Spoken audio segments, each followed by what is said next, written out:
Hai semua, jom kita buat nasi goreng daging sebagai sarapan hari ini. Kita mulakan dengan menumis bahan kisar yang mengandungi bawang merah, bawang putih, belacan, cili padi, cili merah dan hijau. Jika nak pedas, lebihkan cili padi atau pes anda. Bahan tumisan ini goreng sampai garing.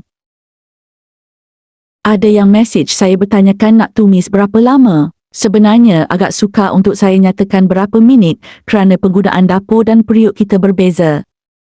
Periuk yang saya gunakan ini adalah non-stick pan dan dapur saya gunakan adalah Indochat cooker. Jadi tahap kepanasan dan memasak bahan-bahan adalah berbeza. Tapi yang penting, anda akan dapat melihat tekstur bahan tumisan berketul-ketul kegaringan. Itu menandakan pes anda telah masak garing. Walaupun saya menggunakan non-stick pan, tapi saya kerap mengacau pes agar masak sekata.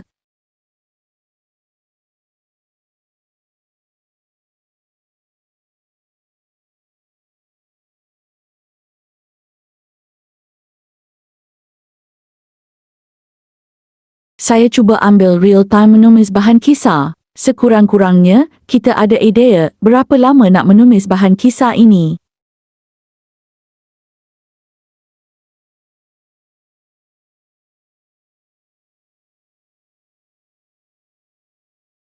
Dah masuk seminit menumis, tapi pes tak berapa garing lagi.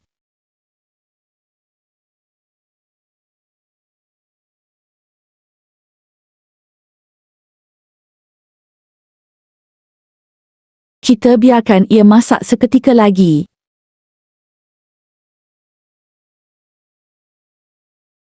Sedikit informasi, jika anda melihat minyak dah mula terbit di keliling bahan tumisan, ini menandakan bahan tumisan kita dah hampir garing. Istilah mak-mak kita, pecah minyak.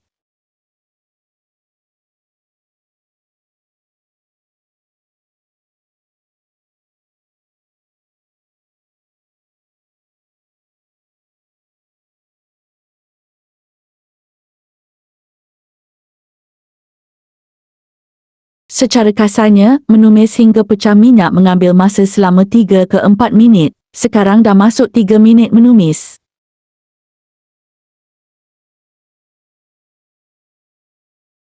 Nampak tak ketulan-ketulan bahan tumisan ini? Inilah yang saya maksudkan tadi. Maafkan saya sebab saya tidak tahu perkataan yang bertepatan dalam masakan.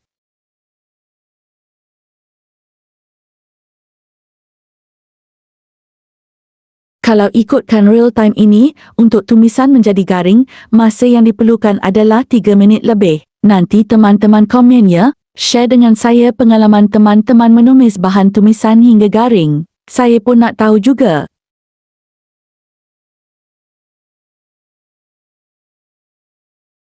Ketulan bahan tumisan dah mula kelihatan.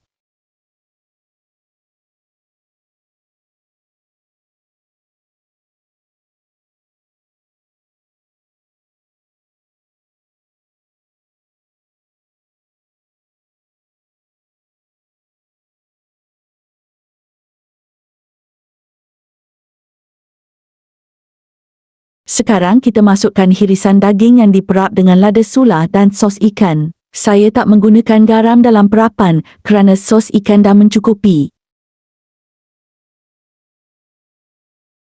Kacau sehingga sebati. Biar daging itu meresap dengan bahan tumisan.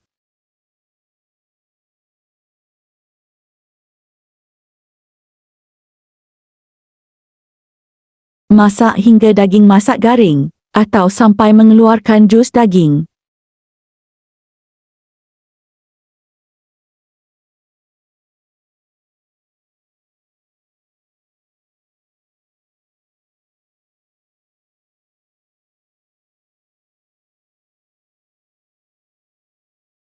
Minyak daging pun mula keluar. Jus daging ni akan menambah rasa ke dalam nasi goreng daging nanti.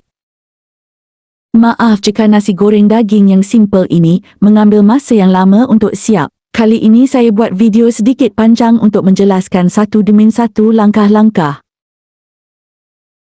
Selalunya video masakan hanya dalam 2 hingga 3 minit kerana langkah penting saja diambil. Lupa pula nak gaul ramuan kita ni. Jika ikutkan kadar waktu, masa untuk menumis daging adalah dalam 3 minit juga.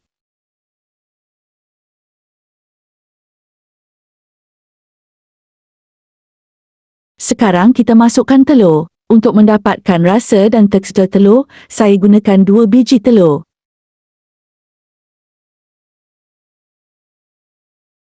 Biarkan telur masak seketika. Jangan terus dikacau. Ini adalah untuk mendapatkan telur dadah yang beketul-ketul.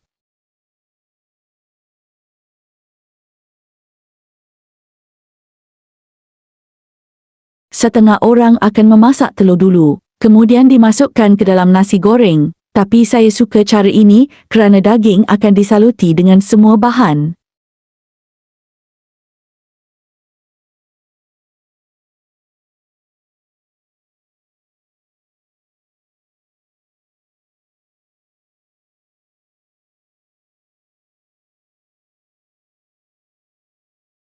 Telur dah mula masak. Sekejap lagi kita masukkan nasi.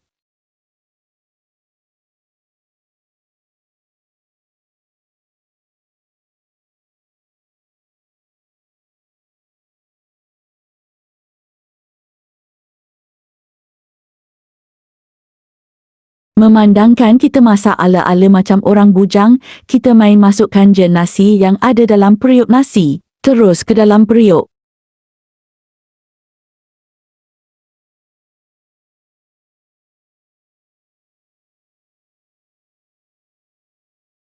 Sekarang kita gaul sebati ke semuanya.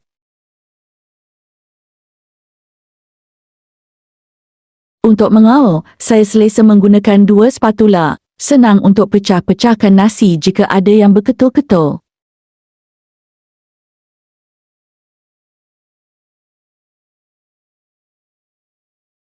Lupa nak bagi tahu, nasi yang terbaik untuk buat nasi goreng adalah nasi yang dah sejuk atau nasi semalam. Janji nasi tu tak basilah. Sebab ini jugalah nasi kita akan beketul-ketul. Sebaliknya, kita gunakan 2 spatula untuk meleraikan masalah ini.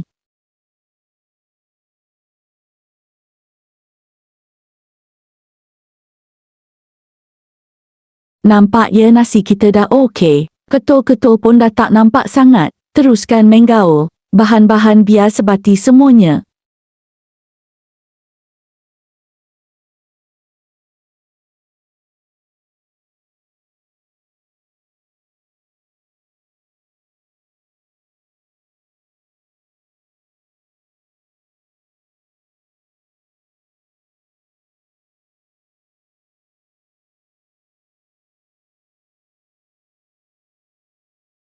Sekarang kita masukkan lada sula dan sesedap rasa secukupnya.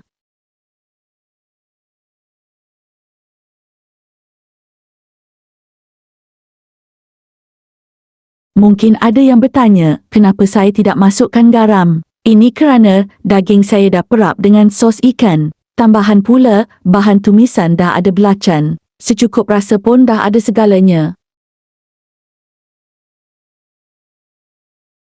Selepas kita selesai menggaul semuanya, kita masukkan daun sadri dan daun ketumbar sebagai penambah aroma.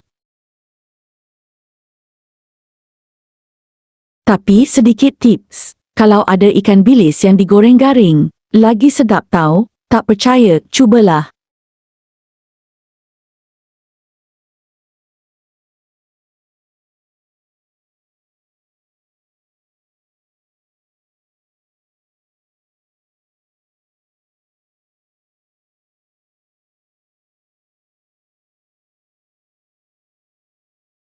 Bila dah masukkan daun sadri dan daun ketumbar ni, dah boleh hidangkan dah. Tapi saya suka gaul ke semuanya agar aroma tu mesra dengan nasi goreng daging kita.